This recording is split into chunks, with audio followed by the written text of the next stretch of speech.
Russell viper সাপ চলে আসছে মাননীয় স্পিকার।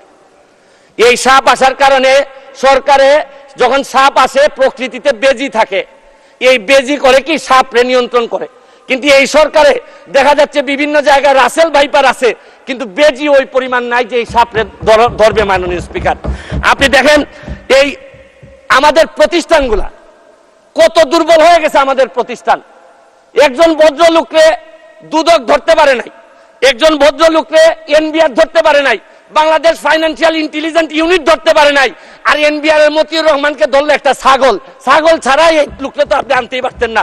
সাবেক আইজিপি উনি এত বড় হয়ে গেলেন, মন্ত্রণালয় জানলো না, মাননীয় স্বরাষ্ট্রমন্ত্রী জানলেন না। এই বাচ্চাটা এত বড় হয়ে গেল, আর কিছুদিন সুযোগ পাইলে পুরা গোপালগঞ্জ কিনে ফেলতেন এই বেনজির সাহেব। তারপরে এইটার দায় এই মন্ত্রণালয় এড়াইতে পারে না। মাননীয় স্পিকার, এখন আপনারা কালো টাকা সাদা করবেন, আমার কোনো অসুবিধা নাই। যদি মনে করেন টাকা রয়ে গেছে, কিছু টাকা জমানো বা বিভিন্ন অলস টাকা রয়ে গেছে, এটারে সাদা করবেন, কোনো অসুবিধা নাই। কিন্তু এই সাদা করার মধ্য দিয়া বেনজির আর মতিউরের টাকাও যদি সাদা হয়ে যায়, আর এদের ভবিষ্যৎ প্রজন্ম উত্তরাধিকার, আদর্শের উত্তরাধিকার যারা, তাদের টাকাও যদি সাদা হয়। এরপরে আমি বলতে চাই মাননীয়, আমি সিলেটের মানুষ, আমার সিলেটে আমি যখন বক্তব্য রাখতেছি লক্ষ লক্ষ মানুষ পানিবন্দী। আমি আপনার মাধ্যমে মাননীয় প্রধানমন্ত্রীর কাছে দাবি রাখতে চাই, একটা হাইড্রোলজিক্যাল একটা রিসার্চ করেন।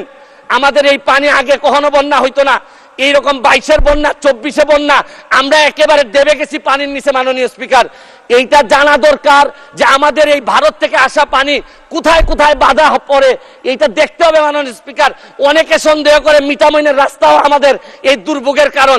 যদি হয় এইটারও মডিফাই করতে হবে, কারণ একটা জেলারে আপনি সৌন্দর্য দিয়ে আরেকটা জেলা ডুবাই দিতে পারেন না। মাননীয় স্পিকার, আমি হাইড্রোলজিক্যাল স্টাডি এবং এই স্টাডির ফলাফল আমাদের সামনে নিয়ে আসার জন্য দাবি জানাচ্ছি। মাননীয় স্পিকার।